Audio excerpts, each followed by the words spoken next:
What's good, people? Let's do another Ask FP. What a blessing it is to be able to speak to the people. Let's jump off into the question of the week, and it comes from Captain Crunch. I had a hard time picking the question of the week because there was a lot of really good ones. Really, there were.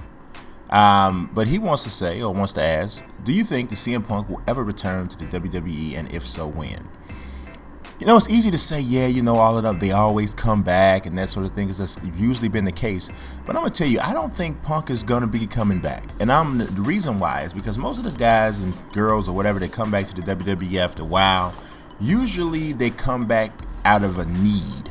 They need to be back because they need money, or they need the notoriety, or they need this and they need that because of whatever hand life has dealt them, or whatever hand they deal themselves in life. But because of who Punk is, from what we know, no substance abuse issues or anything, and obviously we know that's something that runs rampant in wrestling, and also he's a smart dude, so he gets involved in a lot of different types of things, and I don't think he's going to need the WWE, which is the reason why I don't think he will come back. Weston Flores says, why is Evan Longoria so underrated? I think the biggest reason why he might be a little underrated is because he plays in Tampa. And not a lot of attention goes there. He's a very good player. Like 270 average, I think 30 home runs, 102 RBIs is his 162 game average. So he's a very good player, but he's not spectacular, and he plays in Tampa. So I think that's the reason why. Weston Flores says, true or false, Giancarlo Stanton will break the home run record. I'm not sure which home run record you're referring to, but for either of them, it's false. I don't think he'll hit, 74 home runs, and I don't think he'll hit. I don't think he'll catch Barry Bonds in terms of career home runs either. So, I don't. It's just a lot of durability things that go into that. It's a lot that goes into that. Not saying that he can't hit him out at a higher clip than anybody else. I just don't, you got to play a long time to break those records. And then the single season record, I don't think anybody else will ever get close to that. Crash says, one gotta go. Chris Carter, Marvin Harrison, or Isaac Bruce. All three very good receivers, but if I had to pick one that had to go, it'd be Isaac Bruce. Really good seasons with the Rams during the Greatest Show on Turf era. But for overall consistency through their careers, I would probably leave him. He'd be the one I'd leave out. Not saying he's not great, because he was. Crash says, what will be the Golden State Warriors record at the end of the season? So I'm going to go on record. I think I said this previously, but I don't know if whoever didn't hear me. 2K has a simulation says the Warriors going to lose tonight, which is tonight is Tuesday night. On the road against the Pacers. That's not a crazy prediction. Obviously, the Pacers are playing pretty good basketball. Paul George is amazing. He'll probably guard Stephen Curry at the end of the game.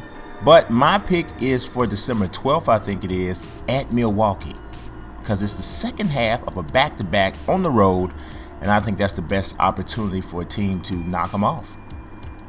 But to answer the question, I think the record at the end of the season for Golden State is going to be,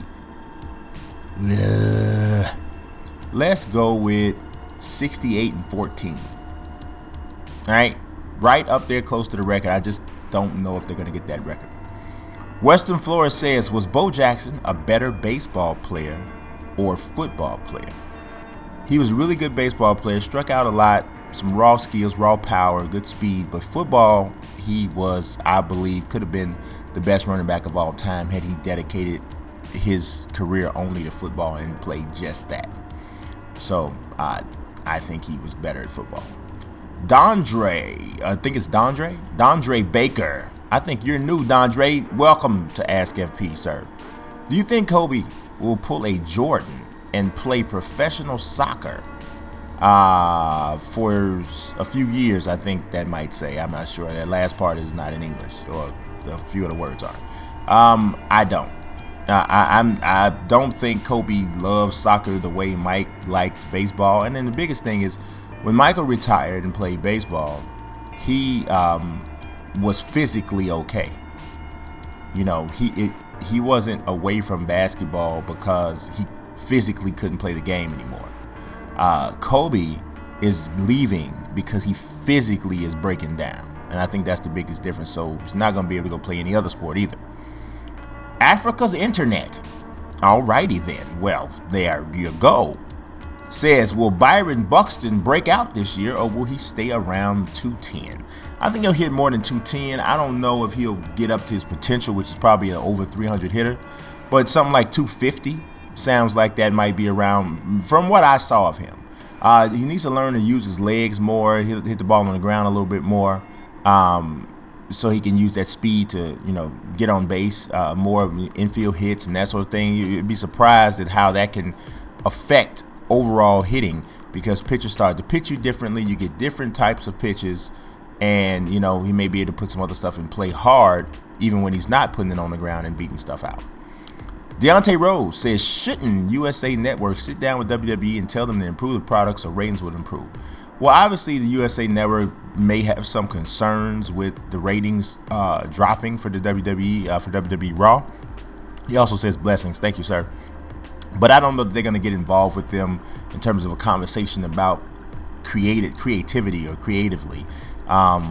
They may just, simple phone calls or reaching out saying, hey, things are going a little bit bad, Vince. What you gonna do, bro? Something like that, But then they probably want to watch how they step because with ratings down, yeah. But I don't think there's any network that would hesitate to pick up the WWE, especially Raw, if USA dropped it. So Deontay Rose also says, will the Freebirds be inducted in the Hall of Fame in Dallas for WrestleMania 32, or will past incidents hold them back? I don't think they're going to be inducted yet. I don't know if it's going to be about the past incidents or what, but usually when somebody gets inducted into the WWE Hall of Fame, there's usually a buzz, right? There's a buzz around it. The Macho Man thing, the Ultimate Warrior, there's a buzz around it. There's no buzz around, not a significant buzz around inducting the Freebirds. To be quite honest, most people who are into wrestling right now probably couldn't even name all three Freebirds, if they were pressed to. So I think that has something to do with it. Deontay says, last question. Do you think once Tim Duncan is retired, he will get his full appreciation for his greatness? Perhaps. The only thing that holds Tim Duncan back from being totally appreciated is the fact that his game is not, aesthetically pleasing to the eye for the casual fan. So there's no high-flying dunks, behind-the-back passes, not a three-point shooter. Those types of things that get people excited. He doesn't have those games. All he does is does everything right. So that's effective, and any coach, any player will take him. But, this is how it goes. Africa's internet is back. So the Twins make any big moves like Cespedes or Fowler? I don't think they'll mess with Fowler, even though I know there may be some rumors out there about that. I think they'll let Buxton go ahead and just claim center field, just work his way into it. Cespedes is interesting, but it's not really like the Twins to spend the type of money on a player like Cespedes. Usually they like that homegrown talent that they've already seen develop and has built up a following within the city, like Mauer and Morneau. Those are the guys who usually get the big money from them, but strange things happen. Jared Young says, which jersey should the Lakers retire for Kobe, 8 or 24, and why? Honestly, I really think they should retire both. And I really kind of felt this when I just watched the latest video from Shady. He did a really awesome montage called Dear Basketball that kind of puts Kobe's retirement letter into visuals and using 2K footage. Is really dope. You guys should check it out if you get the opportunity. But he had both numbers up on the banner during the video, and I thought that was really dope. It was a good idea. So I think they should do that. I mean, you could really truly make the argument that, he won a championship with both numbers. Ridiculous accomplishment in both numbers. I think they should retire both. Jared Young also says, which NBA rookie is playing the best so far? Honestly, really, truly honestly, I think it's Kristaps Porzingis. I really do. Okafor is playing really well. So is Karl Anthony Towns. But all things considered, impact on the floor, I think Porzingis. I really do. Parker Nelson says, I really like this year's NBA draft. I got to know your opinion. Okafor or Anthony Towns, D'Angelo Russell or Emmanuel Mudiay, Justice Winslow or Stanley Johnson. I'm going to take Karl Anthony Towns over Okafor, which I wasn't saying that at the beginning of the season. I still don't think it's a huge gap, but I'll take Towns. I'll take Russell over Mudiay in the long run. Mudiay might be having a little bit better. He's up and down, really inconsistent. And I will take Winslow over Stanley Johnson in the long run. I've said this for a while. I think Justice Winslow has a lot of Jimmy Butler in him, and his career, the whole process is starting off in a similar fashion in terms of his impact on the floor. I mean, he's getting more time than Butler did, but the way he's going to develop, I think he can develop faster, and I think the skill set is similar. Jared Young also says at the 97 NBA All-Star Game, there was a ceremony celebrating the 50 players of all time, top 50. Which 5 players would you add? This question almost was the question of the week, but I really didn't have a way to word it the way I wanted to put it in the headline. But I'm going to be honest with you, man, in almost 20 years, you'd have to add more than 5. Now, I'm not sure everybody who would come out. You might have to go to a top 100 players, but Dwayne Wade would deserve to be there. LeBron, obviously. Paul Pierce, Kevin Durant, Steph Curry. Yes, Steph Curry already. Ray Allen, Dirk Nowitzki, Duncan, Kobe, Kevin Garnett, Jason Kidd, and Gary Payton, I think all would deserve to be there. So, yeah, that's crazy. Chicken be kicking says, is Paul George on the top 5 for the MVP this season because he's playing amazing and keep up the great work? Thank you, sir. And yes, I do believe he is absolutely in the top 5 of MVP voting. I mean, he would have to be at this point, in my opinion. He has been one of the best all-around players in the NBA, and that's crazy good considering the crazy injury that he had. Jovan Radovanovic, my bad. I've been saying your name for over a year. I should have this down, right? He says, we got another Paul George themed question. Who is better overall, Paul George or James Harden? Without question, to me, it's Paul George. I really believe Paul George can do everything James Harden can do and more. He doesn't shoot as much as James Harden, but if he did, the scoring numbers would be right there, even. Or if not, probably, I would think better. He can rebound as well, better than James Harden. James Harden's a really good passer. He might have a slight edge on him in passing, but when we talk about defense, there's no comparison. Paul George is one of the best on-ball defenders in the league, and Harden's one of the worst, probably. And at least his effort is. And athletically, I think George is ahead of Harden as well. Joker Mason 215 says, if you had the number 1 pick in an MLB fantasy draft, would you take Trout or Mickey? Neither. How about that? I would take, coming up in this coming season, Chris Bryant. I would take Chris Bryant. No, you know what? I wouldn't. You know why? Only reason I wouldn't take Chris Bryant number 1 is because I wouldn't have to, because other people won't. But if you ask me who is going to be the most productive or the fantasy monster in this upcoming season, I think it's going to be Chris Bryant. So I would probably have to go ahead and take Trout because I trust him to stay healthy more than Mickey out of the 2 that you named. But I think Bryant's going to outperform them both. Easton T says, will Jameis Winston make the playoffs his first year as an NFL quarterback? I don't think so. I like the way Tampa's playing. I always, Lovey's a good coach, man. Lovey's a good coach, and he'll get guys to play for him.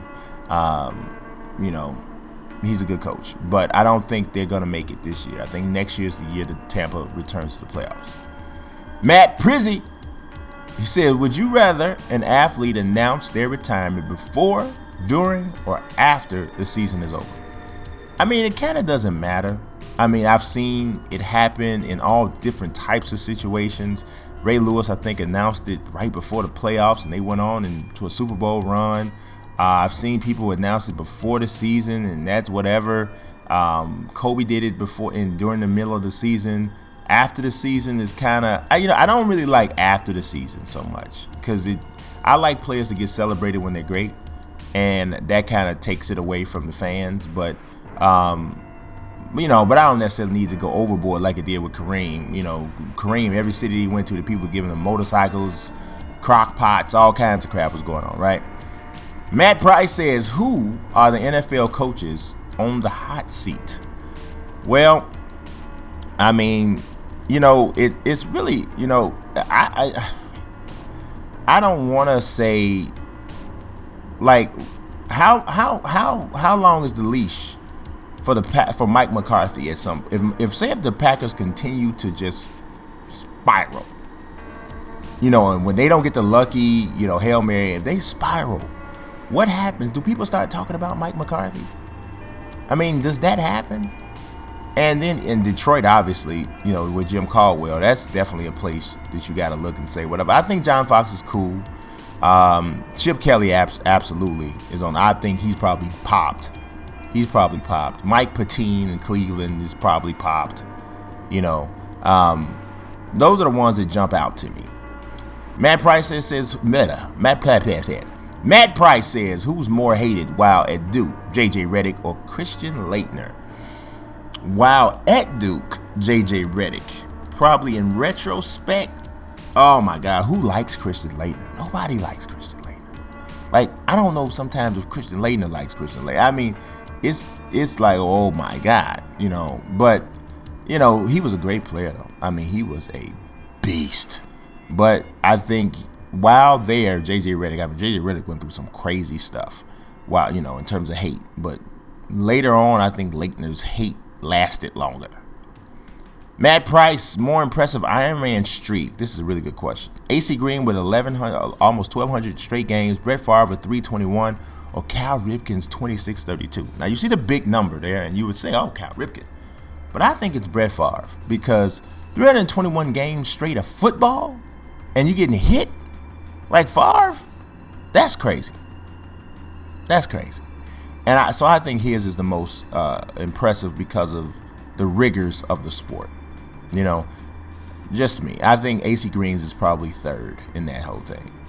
Simon Torvey Sunderland with the last question of this episode says, do you play my team on 2K? And I understand that question because I haven't done a video on that at all, but I do play it a little bit. But to be honest, I got so many games and series and stuff that I play on the advice of Shakedown 2012. He told me this. He said, you got to have some stuff that you just play and you don't record and put out. And I'm tempted a lot, to put certain things that I play out, but I gotta, and you guys know I've already had problems finishing series. So some of the stuff I don't show you guys, but yeah, I do play a little bit of my team. So I do appreciate you guys watching. God bless. Peace.